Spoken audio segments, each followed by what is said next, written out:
नमस्कार दोस्तों, मेरा नाम है प्रदीप चौहान। आज दिन रविवार का है। संडे स्टोरी में आज हम बात करना चाहते हैं पश्चिम बंगाल की, क्योंकि पश्चिम बंगाल पे अब तक मैंने कोई वीडियो नहीं बनाया है एज सच, जब से विधानसभा चुनाव की घोषणा हुई है। पश्चिम बंगाल बहुत अहम है। जितने भी अभी 5 राज्यों के विधानसभा चुनाव का ऐलान हुआ है उनमें सबसे अहम पश्चिम बंगाल है, क्योंकि बीजेपी के लिए भी वहाँ पर बहुत कुछ दांव पर है और ममता बनर्जी के लिए तो सबसे ज़्यादा दांव पर है। विपक्ष, समूचे विपक्ष के लिए, खास करके इंडिया गठबंधन के लिए भी वहाँ पर बहुत कुछ दांव में है। लेकिन ममता बनर्जी की जो राजनीति अभी दिख के सामने आ रही है इस चुनाव में, उस राजनीति का बहुत हद तक बहुत से लोग कायल हो गए हैं और ये समझ में आ रहा है लोगों को कि दरअसल बीजेपी को अगर आपको जवाब देना है, बीजेपी का मुकाबला करना है, तो ममता बनर्जी का जो तरीका है राजनीति का वो सबसे सटीक है। क्योंकि ममता बनर्जी का हर वार बीजेपी को सीधा दिल पर लगता है। आप देखिए, एसआईआर का मुद्दा हो या जो गवर्नर का मुद्दा हो या दूसरी चीज़ें हों, पश्चिम बंगाल को बहुत ज़बरदस्त तरीके से तंग किया गया है। एसआईआर के मुद्दे पर कौन सा मुख्यमंत्री आपने देखा कि एक मुख्यमंत्री सुप्रीम कोर्ट तक पहुंच गया, खुद दलील दे रहा है, खुद जो है वो जिरह कर रहा है? ममता बनर्जी थी। ममता बनर्जी सड़कों पर उतरने वाली एकमात्र नेता है इस पूरे देश में। मैं राहुल गांधी की बात नहीं कर रहा। राहुल गांधी की यात्रा को आप अलग रखिए, वो यात्रा अलग चीज़ होती है, लेकिन हर मुद्दे पर सरकार से लड़ने का, केंद्र में बैठी बीजेपी से लड़ने का आज की डेट में सबसे जो एकमात्र और सबसे शक्तिशाली तरीका विपक्ष के पास बचा है वो है सीधा जनता के बीच जाना।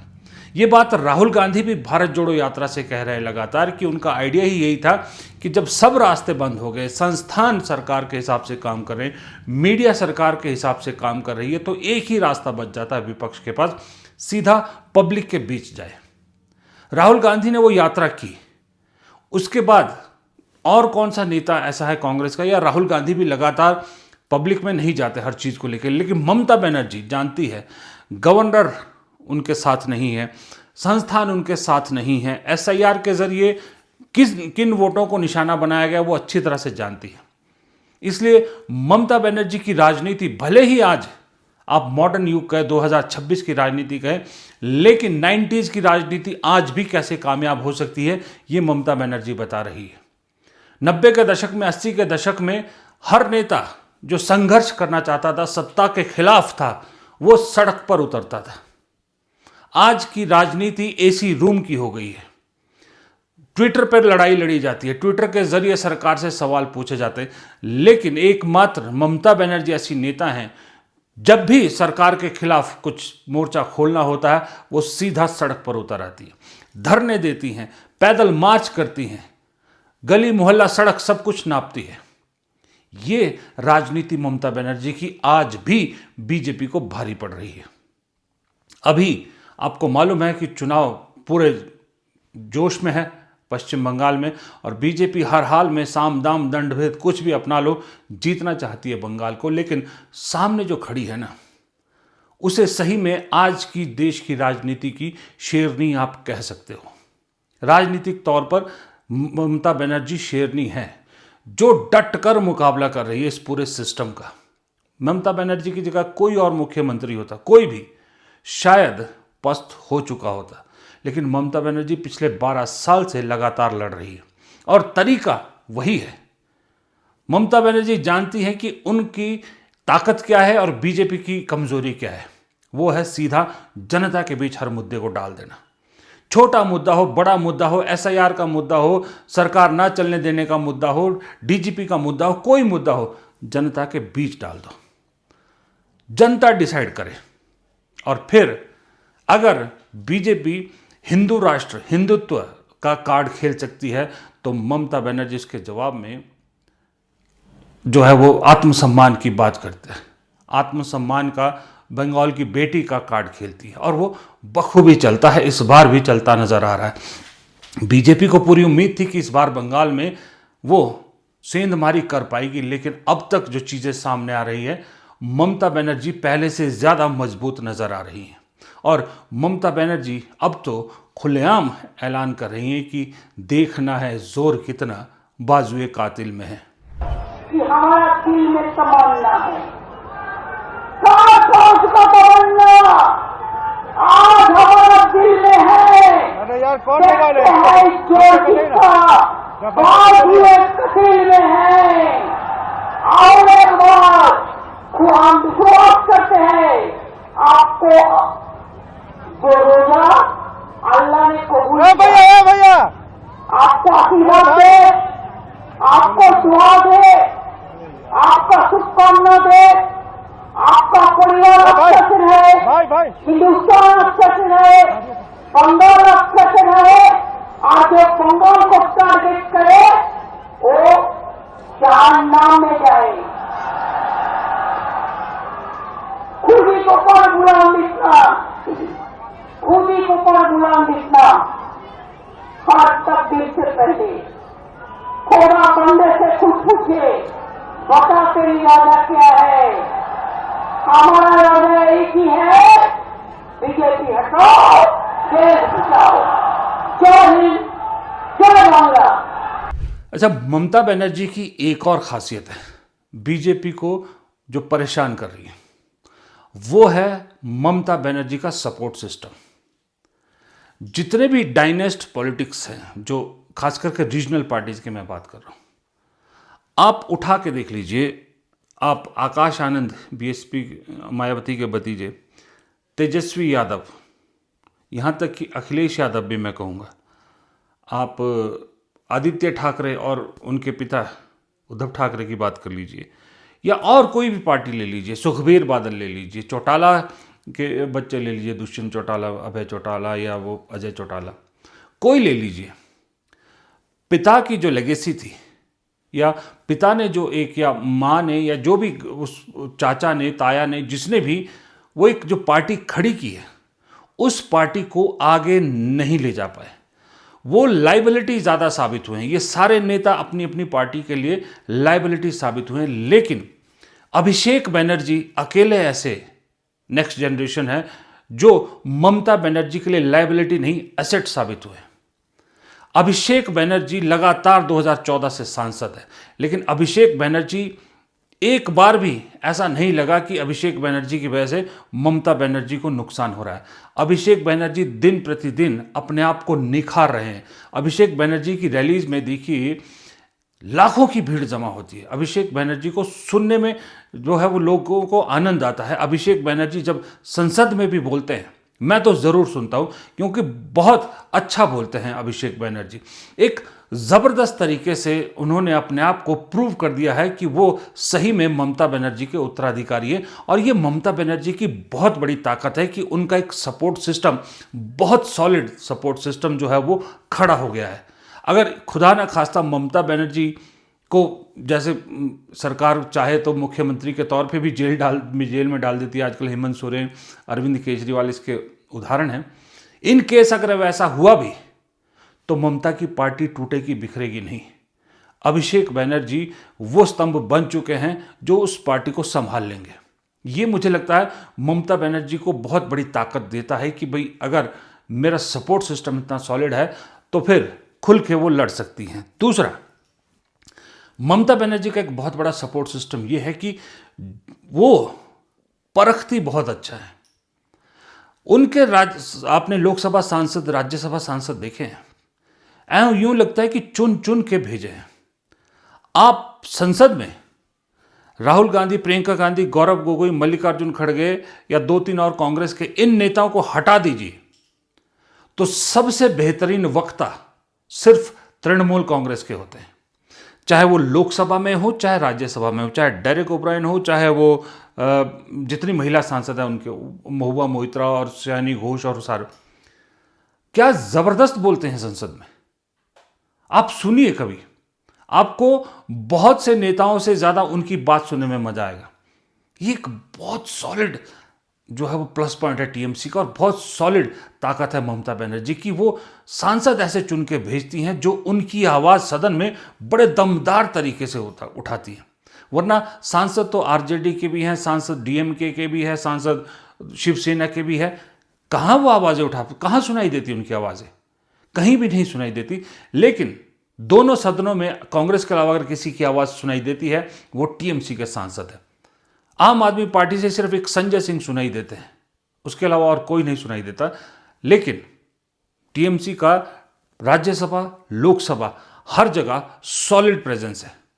और जब भी आप राज्य सदनों की कार्रवाई होती है बहुत इंटरेस्टिंग, और ऐसा नहीं है कि वो सिर्फ और सिर्फ पॉलिटिकल भाषण देते हैं। ममता बनर्जी के जितने सांसद हैं उनकी जो भाषा है ना वो भी बड़ी लच्छेदार है। वो जो एक अपील करती है, लोगों को छूती है ना, उस भाषा में बोलते हैं। ये एक बहुत बड़ी सॉलिड ताकत है ममता बनर्जी की कि उनकी बंगाल में रहते हुए आवाज़ दिल्ली में गूंजती है और उनके सांसद वो आवाज़ गूंजाते हैं। और बड़ी ईमानदारी से, लॉयल्टी, तीसरा फैक्टर जो ममता बनर्जी की ताकत है वो है लॉयल्टी। ममता बनर्जी के कितने नेता छोड़ के गए? शुवेंदु अधिकारी या उनको छोड़ दीजिए जो थे लालची। उसके बाद कितनी कोशिश कर ली पोच करने की ममता बनर्जी को।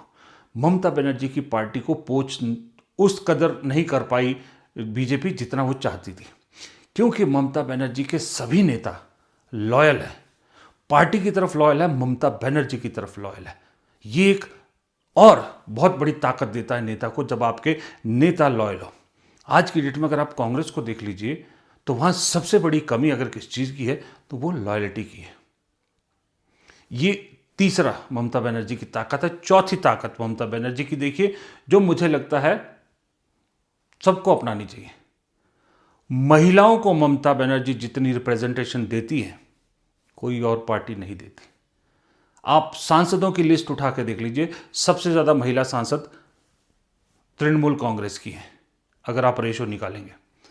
अभी विधानसभा चुनाव होने 294 विधानसभा सीटें हैं, 95 फीमेल कैंडिडेट खड़ी की हैं ममता बनर्जी ने। 95। कांग्रेस ने पूरे केरल में 100 या 100 कुछ सीटों पर जितने भी लड़ रही है 7 या 9 महिला उम्मीदवार उतारी है। 7 या 9 महिला उम्मीदवार हैं शायद। ममता बनर्जी ने 95। और ये तो मैं भी आपको कई बार बता चुका हूं कि ये सरकार, खास करके मोदी शाह और उनके, अगर किसी से डरते हैं तो वो महिलाओं से डरते हैं। महिलाओं से उलझने से हमेशा बचते हैं, ये हमेशा बचते हैं। इसलिए प्रधानमंत्री सदन भी नहीं आते तो महिलाओं का नाम लेकर ही नहीं आते, खतरा है। ये ममता बनर्जी ने पार्टी को बहुत जबरदस्त तरीके से खड़ा कर दिया है। अब आप सोचिए, इस आज के विश्लेषण का दूसरा भाग, ये चीज अगर कांग्रेस में आ जाए तो क्या हो? अगर कांग्रेस ममता बनर्जी से ये चीजें सीख ले तो क्या होगा? मैं कहता हूं ममता बनर्जी राष्ट्रीय स्तर पे जब राजनीति जीत करती हैं, जब वो अपने विधानसभा चुनाव जीत लेती हैं, तो उनकी राजनीति विपक्ष के हित की नहीं होती है, मैं मानता हूं। उनका पर्सनल हित ज़्यादा होता है। जब वो इंडिया गठबंधन को भी लीड करना चाहती है, कभी कभी उनके अंदर प्रधानमंत्री की वो भी आ जाती है। लेकिन जहां बुराई है वहां अच्छाई भी है। आपको अच्छी चीज़ें वहां से पिक करनी है। सबसे पहले कांग्रेस को ममता बनर्जी से ये सीखना चाहिए कि महिलाओं को आगे बढ़ाने से क्या फ़ायदा होता है। भले ही आप बड़े बड़े दावे करें कि 50 अंडर 50 हम देंगे, महिलाओं को ये देंगे, लेकिन जब भी टिकट डिस्ट्रीब्यूशन की बात आती है हमेशा कांग्रेस में महिलाओं को ही कॉम्प्रोमाइज़ क्यों करना पड़ता है, महिलाओं को क्यों छोड़ना पड़ता है। कुछ दिन पहले कांग्रेस की एक प्रवक्ता है शमा मोहम्मद, शमा क्या नाम है, मैं भूल गया, माफ़ कीजिए, उन्होंने ट्वीट किया केरल के लिए कि कितनी कम रिप्रेजेंटेशन मिली। महिलाओं को आगे बढ़ाओगे आप तो आप देखिए संसद में इस बार सत्र में दूसरा जो दौर आया, कौन सी सांसद आपके वो जो है वो भारी पड़े सरकार पे? महिला सांसद। पुरुष सांसद तो या तो मकर द्वार पे बैठे होते हैं या फिर हंसी मजाक वाले ज़्यादा है। दूसरा, कांग्रेस को ममता बनर्जी से, टीएमसी से क्या सीखने की ज़रूरत है? वो सीखने की ज़रूरत है कि लॉयल नेता कैसे चुने जाते हैं, लॉयल रिप्रेजेंटेटिव कैसे चुने जाते हैं। आप विधानसभा चुनाव हो, लोकसभा चुनाव हो, यहां उम्मीदवार को छांटना बहुत ज़रूरी है। जो पार्टी की तरफ लॉयल हो, या विचारधारा की तरफ लॉयल हो, या राहुल गांधी की तरफ लॉयल हो, या गांधी परिवार की लॉयल हो, कहीं तो लॉयल हो, किसी की तरफ तो लॉयल हो। ये एक बहुत बड़ी कमजोरी है कांग्रेस की। अगर इसको ममता बनर्जी से सीख लेती है, अडॉप्ट कर लेती है, तो बहुत बड़ी समस्या कांग्रेस की दूर हो जाएगी। तीसरा, अच्छे वक्ता की बहुत कमी है। कहा जा रहा था इस बार राज्यसभा में ऐसे लोगों को ही भेजा जाएगा जो अच्छे वक्ता हों, लेकिन जो आए हैं वो मुझे कहीं से बहुत अच्छे वक्ता तो नज़र नहीं आए। सही में बात बताऊं आपको, राज्यसभा में अभी भी आवाज़ें मल्लिकार्जुन खड़गे, अभिषेक मनु सिंह भी, ये दो ही आवाज़ें जो हैं कांग्रेस की तरफ से मजबूत सुनाई जाती है। लोकसभा में भी 3 या 4 आवाज़ों के अलावा कोई बहुत मजबूत आवाज़ कांग्रेस की सुनाई नहीं देती है। तो इसलिए ज़रूरत है ऐसे लोगों को जो पार्टी की बात बड़े प्लेटफॉर्म पर ज़ोरदार तरीके से रखे। और सबसे बड़ी बात, कांग्रेस अगर ये सीख लेना ममता बनर्जी से या टीएमसी से, तो सच कह रहा हूँ कि कांग्रेस को बीजेपी को हराने में ज़्यादा वक्त नहीं लगेगा। कांग्रेस को एक तूफान बनने में कोई नहीं रोक पाएगा, और वो है जनता के बीच जाना। अकेला राहुल गांधी सब कुछ नहीं कर सकता, और दूसरी बात, करना भी नहीं चाहिए। राहुल गांधी को अगर आप मोदी के समान खड़ा करते हो तो उसे आप रोज सड़क पर नहीं उतार सकते, हर मुद्दे पर उनको सड़क पर नहीं उतार सकते। वहां पर आपको चाहिए वो लीडरशिप जो सही में मुद्दा, चाहे एसआईआर का मुद्दा, चाहे सीबीआई का मुद्दा, चाहे ईडी का हो मुद्दा, चाहे मुसलमानों का हो, किसी का भी, माइनॉरिटीज का हो, दलितों का हो, पिछड़ों का हो, कोई मुद्दा हो, जो नेता सड़क पे जाए और अपने साथ औरों को ले जाने की काबिलियत रखता हो, उसे पार्टी को आगे बढ़ाना चाहिए। ऐसे ही चेहरे को कांग्रेस को अपना इंचार्ज, प्रभारी, प्रदेश अध्यक्ष बनाना चाहिए। उदाहरण के तौर पे नाम देता हूँ, मैं ये नहीं कह रहा कि बहुत बढ़िया है, मुझे नहीं मालूम उनका इम्पैक्ट है कि नहीं, लेकिन जो दिखता है उसके हिसाब से पूरे देश में एक ही प्रदेश अध्यक्ष है कांग्रेस का जो मुझे रोज सड़क पर नजर आता है। उसका नाम है जीतू पटवारी, जो मध्य प्रदेश के अध्यक्ष हैं। जीतू पटवारी रोज आप देखिए उठा के, वो रोज सड़क पे किसी न किसी मुद्दे को लेकर सड़क पे हैं। अब इसका कांग्रेस पार्टी को कितना फायदा होता है या नहीं होता है मुझे नहीं मालूम, क्योंकि ये मैं जानता हूं कि जब विधानसभा चुनाव आएंगे तो फिर बहुत से दावेदार खड़े हो जाएंगे, फिर जीतू पटवारी की कमियां गिनवानी शुरू हो जाएंगी। लेकिन अभी जब पार्टी को खड़ा करने का वक्त है तो इस वक्त सिर्फ जीतू पटवारी नजर आ रहे हैं। ये कांग्रेस में बहुत बड़ी एक कमी है। ये अगर कांग्रेस सीख लेना, ये अपना लें, भाई किसी से भी चाहे आपका दुश्मनी क्यों ना हो, स्ट्रेटेजी अपनाने में तो कोई दिक्कत नहीं है ना। आपने बीजेपी से एक स्ट्रेटेजी जो है वो उसकी अपनाई है ना कि उसने अपना आईटी सेल मजबूत किया, प्रोपोगंडा फैलाया, अब उसका जवाब नहीं देता बन रहा था, तब आपने देखा ना कि अगर उसका आईटी सेल मजबूत है तो हमें भी अपना आईटी सेल मजबूत करना होगा ताकि हम बराबर का जवाब दे सकें। और आज मजबूत हुआ तो उसका असर आप देख रहे हो कि भारी पड़ रहा है आईटी सेल आपका बीजेपी पे। तो इसी तरह से अगर आप वहाँ से सीख सकते हो तो ममता बनर्जी से ये सड़क की राजनीति क्यों नहीं सीख सकते? क्यों संघर्ष ट्विटर पे ही होता है? क्यों संघर्ष सोशल मीडिया पोस्ट तक ही है? क्यों ये संघर्ष सड़क तक नहीं पहुंचता? क्यों संघर्ष सड़क पे पहुंचाना हो तो जिम्मेदारी सिर्फ और सिर्फ यूथ कांग्रेस की क्यों है? जब भी कोई रोष प्रदर्शन कुछ करना होता है वहाँ यूथ कांग्रेस ही दिखती है। यूथ कांग्रेस के जो है वो आपको पूरा वोट नहीं ला सकती, आपको जीत नहीं दिला सकती। यूथ कांग्रेस यूथ को मोबिलाइज कर सकता है, लेकिन उसको वोट में कन्वर्ट करने के लिए बड़े नेताओं का भी सड़क पर उतरना ज़रूरी है। इसलिए सीखिए, ममता बनर्जी से कांग्रेस को कुछ सीख लेने की ज़रूरत है। बाकी तो फिर अपनी पार्टी का जो सिस्टम है उसको ठीक करने की ज़रूरत है। फिलहाल संडे के इस वीडियो में इतना ही। वीडियो पसंद आया तो लाइक कीजिएगा, शेयर कीजिएगा, कमेंट बॉक्स में अपनी राय ज़रूर दीजिएगा, और चैनल को अगर आपने सब्सक्राइब नहीं किया प्लीज़ चैनल को सब्सक्राइब कीजिएगा। प्लीज़ रिक्वेस्ट है, वीडियोस को शेयर कीजिए, लाइक कीजिए, व्यूज़ बढ़ाइए, प्लीज़ सब्सक्राइबर बेस बढ़ाइए। नमस्कार।